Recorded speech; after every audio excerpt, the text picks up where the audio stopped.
দশম শ্রেণীর প্রিয় শিক্ষার্থীরা, আশা করি তোমরা সকলেই ভালো আছো। এই চ্যানেলে তোমাদের আন্তরিকভাবে স্বাগত জানাই।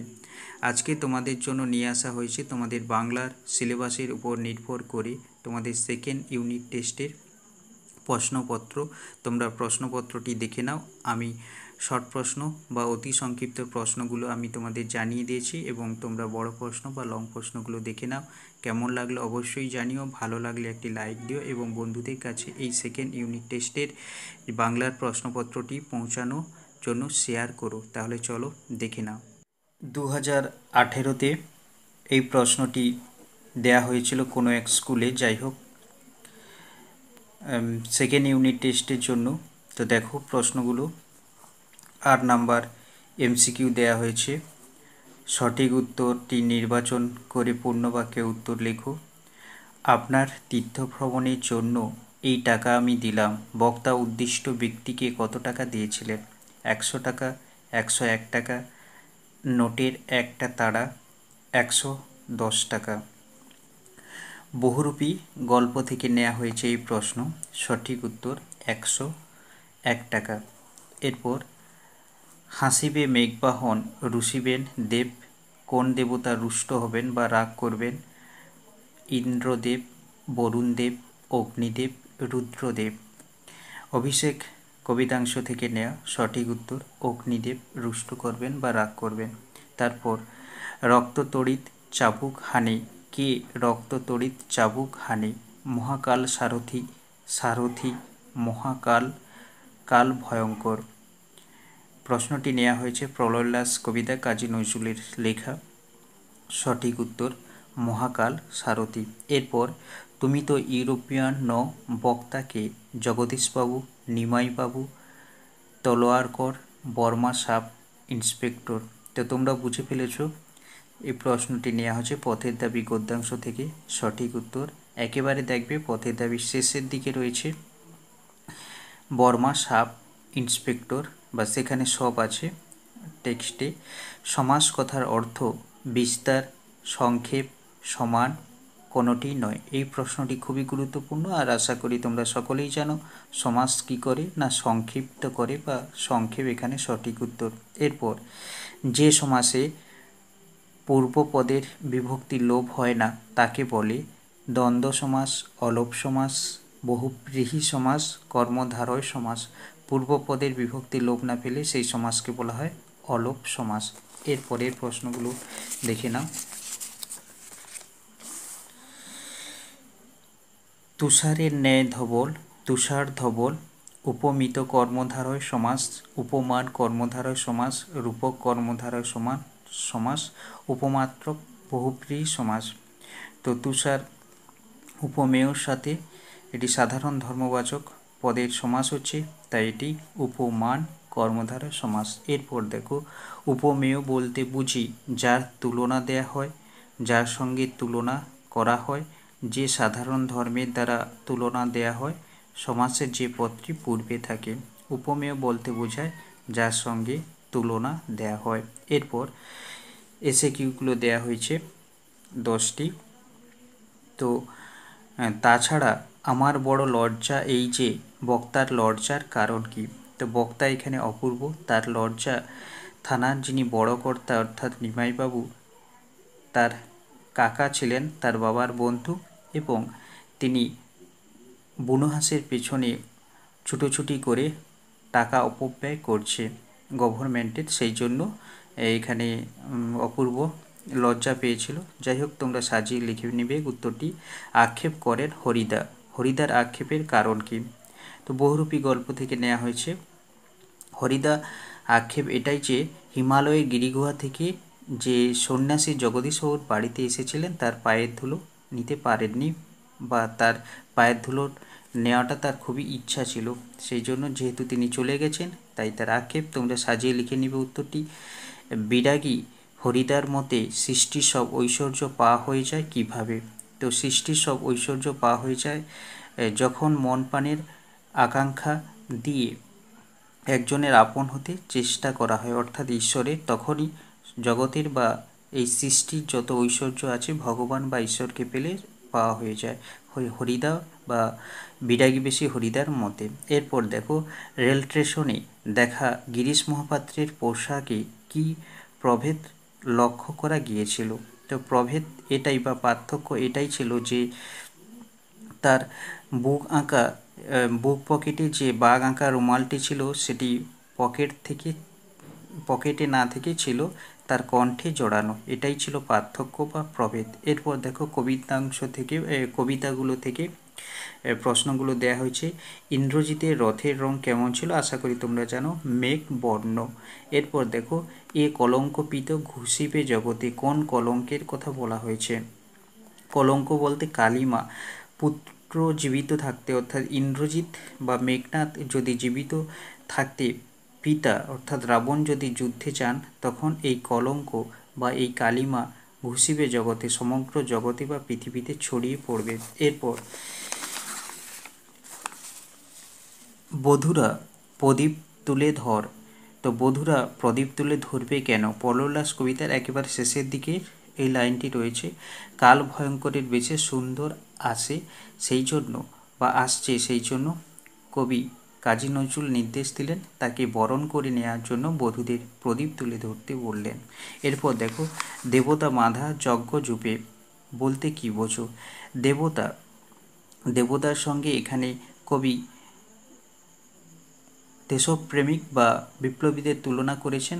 তারা বাঁধা রয়েছে যজ্ঞ জুপে অর্থাৎ যজ্ঞের হাঁড়ি কাটে। আসলে ইংরেজ সরকার বা ব্রিটিশ সরকার ভারতীয়দের বা বিপ্লবীদের কারাগারে বন্দি করে রাখত, তো সেই জন্য তাদের বেঁধে রেখেছে যেন যজ্ঞ জুপে বা যজ্ঞের হাঁড়ি কাটে। এখানে যজ্ঞ জুপের সঙ্গে জেলখানাকে বা কারাগারকে বলা হয়েছে। আচ্ছা, এরপর দেখো, কর্মধারয় সমাস কাকে বলে? উদাহরণ দাও। কর্মধারয় সমাস বিশেষণ ও বিশেষ্য কিংবা বিশেষ্য ও বিশেষ্য কিংবা বিশেষণ বিশেষণের সমাস হয় এবং পরপদের অর্থ প্রাধান্য পায়, তাকে বলা হয় কর্মধারয় সমাস। তোমরা এটি ভালো করে জেনে নেবে তোমাদের ব্যাকরণ বই থেকে। তো উদাহরণ, মন রূপ মাঝি, মন মাঝি রূপক কর্মধারয় একটি উদাহরণ আমি দিলাম, তোমাদের পছন্দ মতো তোমরা বলবে। উপপদ তৎপুরুষ সমাস কাকে বলে? উদাহরণ দাও।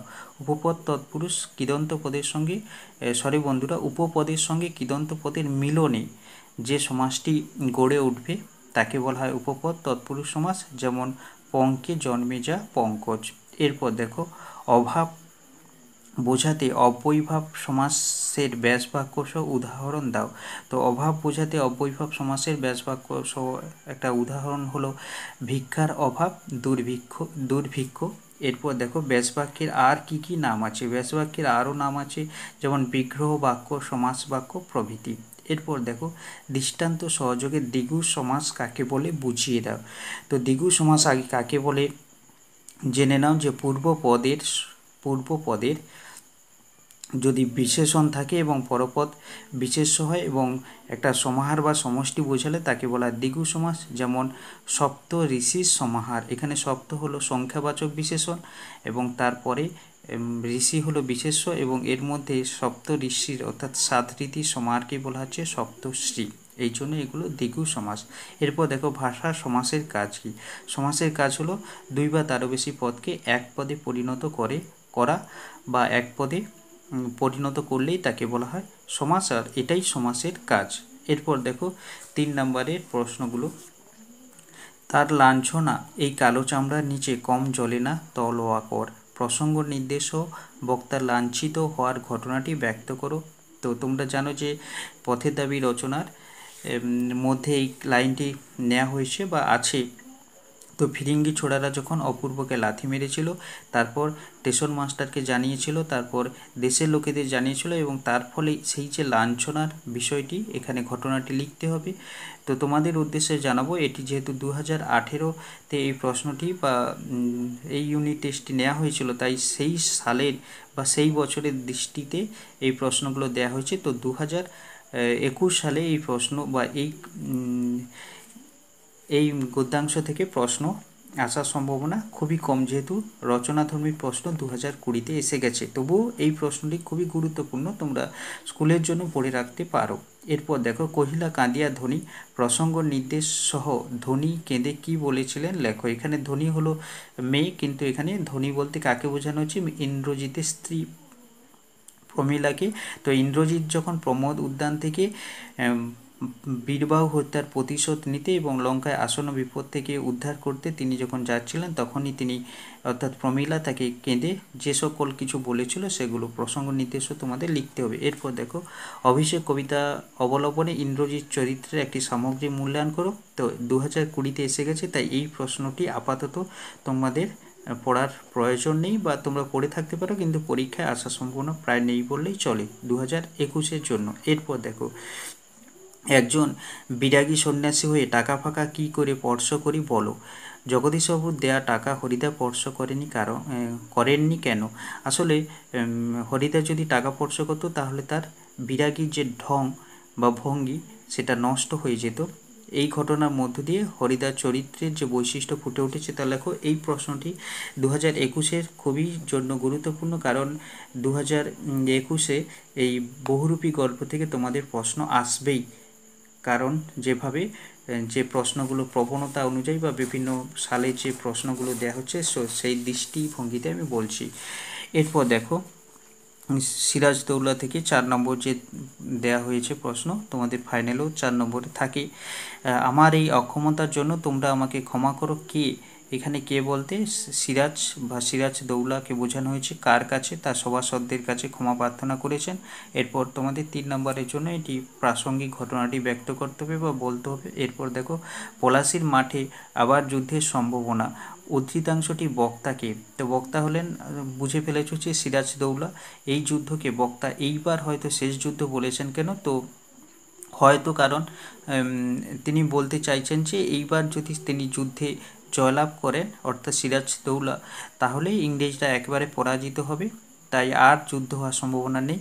আর যদি সিরাজদৌল্লা পরাজিত হয় তাহলে ইংরেজদের রাজত্ব আরও বিস্তার ঘটবে, তাই তিনি বলেছেন এইবার হয়তো শেষ যুদ্ধ। তো তোমাদের বলবো যে এই লাইনটি তুলে এই বছর অর্থাৎ 2020-তে প্রশ্ন এসে গেছে, তাই এই প্রশ্নটি আপাতত 2021-এর জন্য খুবই গুরুত্বপূর্ণ নয়, বা প্রশ্নটি আসার সম্ভাবনা প্রায় নেই বললেই চলে। তবে এই প্রশ্নটি আরও 2021-এর জন্য গুরুত্বপূর্ণ।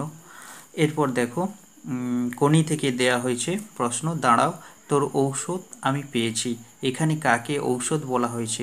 তো কোনির মনের মধ্যে হিয়া মিত্র কথা বলে তার মধ্যে একটি প্রতিদ্বন্দ্বী মনোভাব সৃষ্টি করা, কারণ সেই হিয়ার কাছেই কোনি একবার হেরে গিয়েছিল। তো সেই কথাই এখানে প্রশিক্ষক বা কোনির শিক্ষক কীর্তি সিংহ তাকে বলেছিল। তো এইগুলো তোমাদের বলতে হবে। এরপর দেখো, তোর আসল লজ্জা জলে আসল গর্বও জলে কোনির কাছে কোনির কোন কথার পরিপ্রেক্ষিতে এ কথা বলা হয়েছে? তার আসল লজ্জা ও আসল গর্ব জলে বলা কারণ কি? খুবই গুরুত্বপূর্ণ এই প্রশ্ন, তোমরা তৈরি করে ফেলবে।